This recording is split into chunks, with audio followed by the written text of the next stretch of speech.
Hello again, and it seems that I have found a new topic to discuss. If you have found me through my recent comments, super chats on certain on certain shows, welcome to the channel. For those returning, welcome back.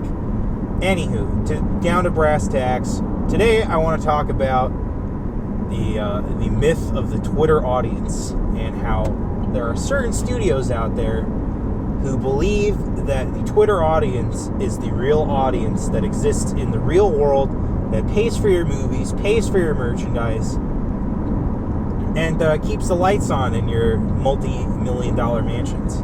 Well, today I'm here to tell you that is not the case, and I do not need the sources or the citations academically to back this up.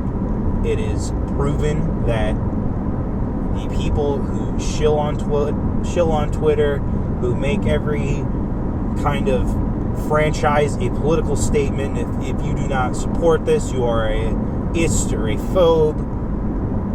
These people only exist on Twitter, and my only source of information comes from looking at the people who say these kinds of inflammatory statements and looking at their Twitter profiles, their specific pages, to where they have logged all of their retweets, regular tweets, likes, and media.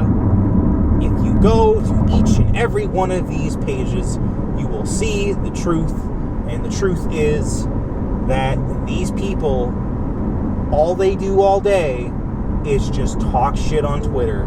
This is what is colloquially known as Twitter culture in a lot of online communities, where Twitter culture will create something that no person would dare say in the real world for fear of being called cringe or gay or lame. And it's because it is truly cringe. You know, the words like head ass and big dick energy are things that only could come from a self-absorbed, narcissistic culture on the internet. And to me, what really defines the Twitter culture of entertainment and self-appreciating the arts is that they are currently very politically engaged. They are far left, generally far left individuals who have collectivized into a group and want to make everything political, even if it originally wasn't very political. They want to elevate the level of politicization to fit their narrative so that they can essentially control the culture. And right now, ladies and gentlemen, we are in the middle of a culture war. Now, I took that tone not only to stress the severity of the culture war, but because it is a statement of fact that we are in a culture war. And the people on Twitter who do not show their faces in videos, who do not create content, who believe that posting on Twitter is tantamount to paying me on Patreon, Mike Stuckberry, these people think that their, time wasting is actually beneficial to society, and it's their form of activism, if you will. And for me, this is very apparent in profiles like Renfamous, Mike Stuckberry, like I said, literally any Twitter personality that you can think of. Those two are specific because Renfamous is a far left political or entertainment hack. She is a quote unquote cosplayer, even though I've never seen her actually have the level of I want to call social media outreach as an average cosplayer, but she is venerated. She has given gifts. She has given shout outs by, creative people like Joe Quesada, who I don't like Joe Quesada, but I will not deny that he has creative talent in his artwork. I just think his executive decisions have been disastrous for Marvel storytelling. And then You have Mike Stuckberry, who claims to be a historian. Again, you've never, why should you know this dude's name? He's just some fat fucking Briton who, is just shilling for fucking mainstream media talking points and claiming to say that, the Romans were diverse because there were black people, but I'm not going to say that they were slaves. No, there were actual Romans and soldiers in the higher levels of military to where they could have a family in a villa.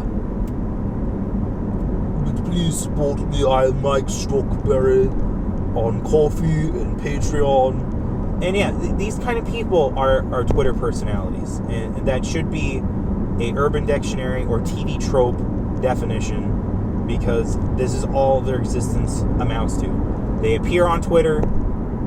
They, get the likes, get the attention. Hell, I would even say that Sean King is a Twitter personality, because once Sean King goes on video, all his little narratives start to fall apart. But if you see him on Facebook, you see him on Twitter, you don't really know that he's really just a fucking white guy with a white family with no connection to being African other than his mixed race children and his wife. No, that nigga white, alright? That nigga white. But you would know that if you're just spending your time on Twitter looking at these people. And what really it is revealing about Twitter personalities is that when you see them on video, like, all the little quirks start to come in, and all the little chips just fall into place as to, like, oh, this person's just a giant fraud. And much like Twitter personalities, the Twitter audience, aka the people who are apparently posting their genuine reactions to Twitter.com and are totally not bought and paid for, or just trying to get bought and paid for, these people spend all day on Twitter. And they say things like diversity is our strength. Being white is wrong. Down with whiteness. Some of them might even have verified check marks. But they don't do anything. It's because they're Twitter personalities. They are approved profiles, like Crane T. Nelson. That account, oh boy, if you want to see some hot takes, you should go look into that account, because boy, do they have some hot-ass takes. Anywho, with the rise of the Twitter personality, studios have believed in this complete fabrication that the Twitter audience exists. It pays for the movies, it pays for the merchandise, it makes sure the lights are on in the multi-million-dollar mansion, like I say. But they don't. There is a real audience of people who do not post their reactions to social media because they're not looking for clout. They're just trying to get some entertainment in either their mundane or, kind of average day existence. And so these people are what I would call the silent majority of the viewing public. They pay for everything. They do not pirate films. They actually go out and watch films. If they like things, they will buy merchandise. Some of them might be active on social medias, but they are not the Twitter audience or the Twitter personality. They are still separate, but just, modernized. Most of these people, I would say, tend to just talk to their friends or acquaintances or people that they actually know in the real world about movies, because they don't want to get in a day-long argument about why Captain Marvel isn't just a plank of wood inside a human being. And so these people are currently right now, a huge chunk of them, not buying into your bullshit. They are not buying your Captain Marvel film on Blu-ray and DVD, even though a lot of them went to go see it in the theaters. They've apparently learned their lesson that it has nothing to do with Endgame, and it has nothing to do with the Marvel Cinematic Universe as we originally know it. It will probably signal the end times for the Marvel Cinematic Universe. It was just the warning shot. It was just the, hey, the SJW books from nearly current year were good because they made money in the movies. That did not translate to the comic books. The industry itself is collapsing, and it is because of the Twitter audience that we are getting shit like Jane Foster Thor. Again, not a real beloved character. But if you were to believe what you read on Twitter.com, this character was the second coming of Jesus Christ in fiction. Okay? These are not real people. They are there to either push an ideology or push a product. And frankly, there are not as many people buying into said product. And I say good, because their product is garbage anyway. Okay, so I'm cutting in to summarize the end of my argument, because I apparently lost it. So, in summation, the Twitter audience does not exist. You do not have a functioning